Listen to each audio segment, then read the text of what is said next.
मनुस्मृति के द्वितीय अध्याय में आज हम श्लोक संख्या 65, 66, 67, 68 और 69 के विषय में अनुवाद एवं व्याख्या करेंगे।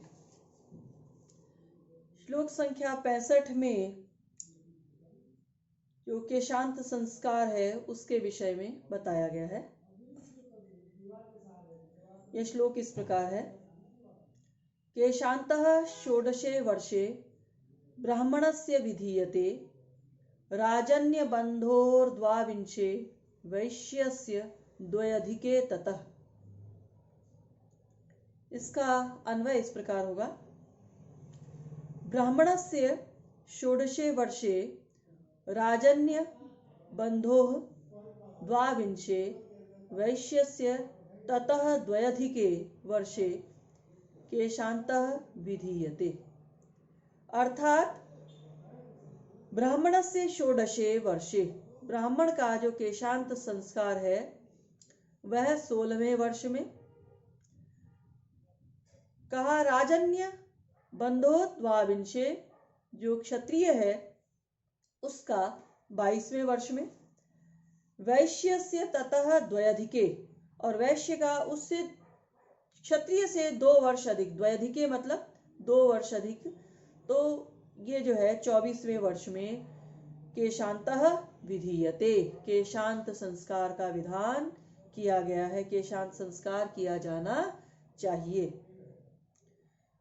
तो यहाँ पर जो उक्त वर्षों का विधान है वो गर्भ से लेकर समझना चाहिए।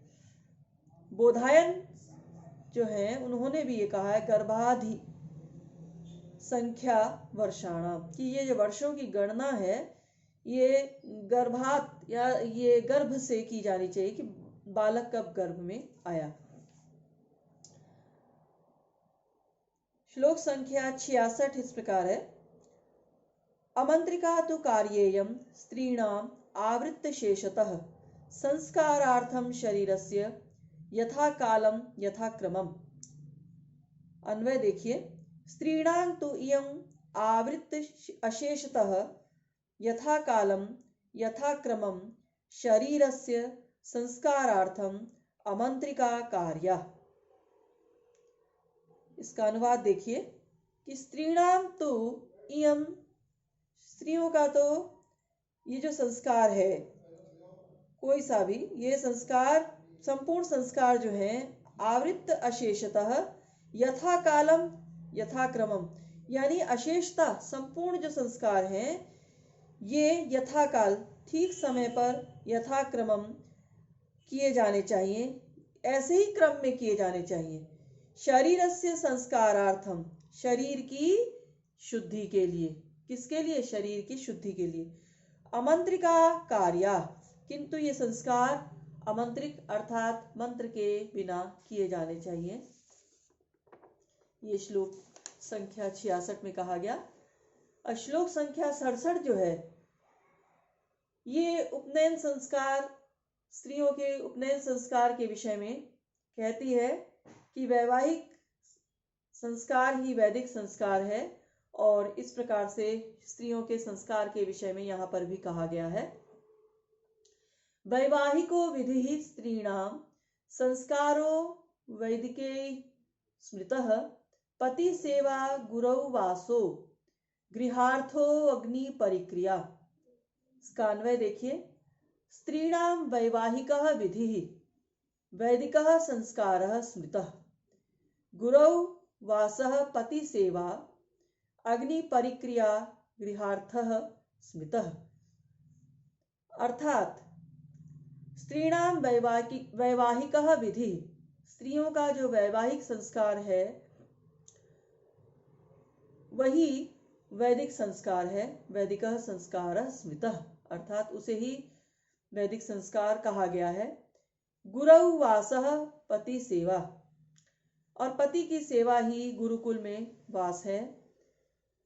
अग्नि परिक्रिया गृहार्थः स्मृतः, और जो समस्त घर के जो कार्य हैं वही अग्नि की शुश्रूषा है, अग्नि की परिक्रिया है, ये यहाँ पर कहा गया है। तो उपनयन के स्थान पर यहाँ पर वैवाहिक विधि का विधान किए जाने के कारण उपनयन संस्कार की निवृत्ति हो जाती है और स्त्रियों के लिए उपनयन के स्थान पर वैवाहिक संस्कार को जो है स्मृतिकारों ने बताया है। श्लोक संख्या 68 देखिए। एष प्रोक्तो द्विजातीनाम् औपनायनिको विधिः उत्पत्ति व्यंजकः पुण्यः कर्मयोगं निबोधत। अन्वय देखिए इसका। द्विजातीनाम् एषः उत्पत्ति व्यंजकः पुण्यः औपनायनिकः विधिः प्रोक्तः कर्मयोगं निबोधत।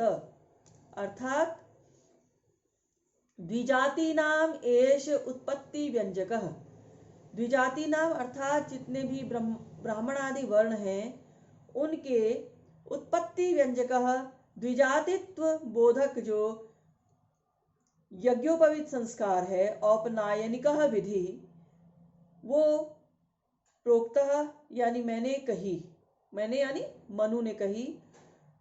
अब कहा कि कर्म योगम निबोधत, अब मैं उनके कर्तव्यों के विषय में कहने जा रहा हूं, द्विजातियों के, उनको सुनो। श्लोक संख्या 69 जो है 69, इसमें कहा गया है कि आचार्य उपनयन संस्कार करके शिष्य का उसे जो भी आवश्यक क्रियाएं हैं जैसे शौच है, सदाचार, होम है इत्यादि, इनकी शिक्षा दे। तो ये श्लोक इस प्रकार है। उपनीय गुरु शिष्याः शिक्षयेत् शौचम आदितः अग्निकार्यम च संध्योपासनम एव च। अन्वय देखिए इसका। गुरु शिष्यम उपनीय आदितः शौचम आचारम अग्निकार्यं संध्योपासनम एव च शिक्षयेत्। कि ये जो आचार्य है या जो गुरु है, ये शिष्य का उपनयन संस्कार करके सर्वप्रथम उसे शौच, सदाचार, होम और त्रैकालिक संध्योपासना आदि कर्मों की शिक्षा दे। ये यहाँ पर कहा गया है इन श्लोकों में। तो इस प्रकार जो केशांत संस्कार है उसके विषय में मनु बताते हैं कि वो किस प्रकार किया जाए। स्त्रियों के संस्कारों के विषय में बताते हैं कि वे मंत्र रहित हों, लेकिन सारे संस्कार किए जाने चाहिए यथा कालम यथा क्रमम, अर्थात समय से और क्रमानुसार सारे ही संस्कार स्त्रियों के होने चाहिए, किंतु वे आमंत्रित होने चाहिए, ये मनु ने कहा है। इसके अतिरिक्त उपनयन के स्थान पर उन्होंने वैवाहिक विधि को स्त्रियों के लिए विधान किया है। और ये सब बताने के बाद मनु ने अब द्विजातियों के जो कर्तव्य हैं उनके विषय में बताना प्रारंभ किया है। तो सर्वप्रथम आचार्य को कहा गया है कि वो शिष्य का उपनयन संस्कार कर उसे स्वच्छता, जैसे शुद्धि किस प्रकार रखी जाए और हमारा आचरण कैसा हो, तो सदाचार और होम और इनकी जो त्रैकालिक संध्योपासना है इनकी शिक्षा दे। तो इस प्रकार ये संस्कार होने के बाद गुरु का कर्तव्य बन जाता है कि वो शिष्य को जो प्रारंभिक चीजें हैं उनके विषय में ज्ञान दे कि किस प्रकार उसे शुद्धि रखनी है, किस प्रकार का आचरण उसे करना है। सदाचार का मतलब है कि अच्छा आचार, जो सज्जनों का आचरण है वो, कि बड़ों से कैसे, गुरु से कैसे, गुरु पत्नी से कैसे, और इस प्रकार आश्रम के समस्त लोगों से, जो गुरु जो बड़े हैं या छोटे हैं, पशु पक्षियों से कैसे, प्रकृति से किस प्रकार व्यवहार करे, इत्यादि चीजों को उसे वहाँ सिखाया जाता है। इसके साथ ही जो नित्य क्रियाएं हैं जैसे होम है और त्रैकालिक संध्योपासना, जो 3 कालों में की जाने वाली संध्या और उपासना है, इन कर्मों की उसे शिक्षा दे, ऐसा मनु ने कहा है। तो ये श्लोक है, इनका अनुवाद तैयार कर लीजिए, अन्वय देखिए, अन्वय के अनुसार इनका अनुवाद कीजिए और व्याख्या कीजिए, और जब असाइनमेंट मिले या टेस्ट हो तब आप इन्हें तैयार करके दिखाइए। धन्यवाद।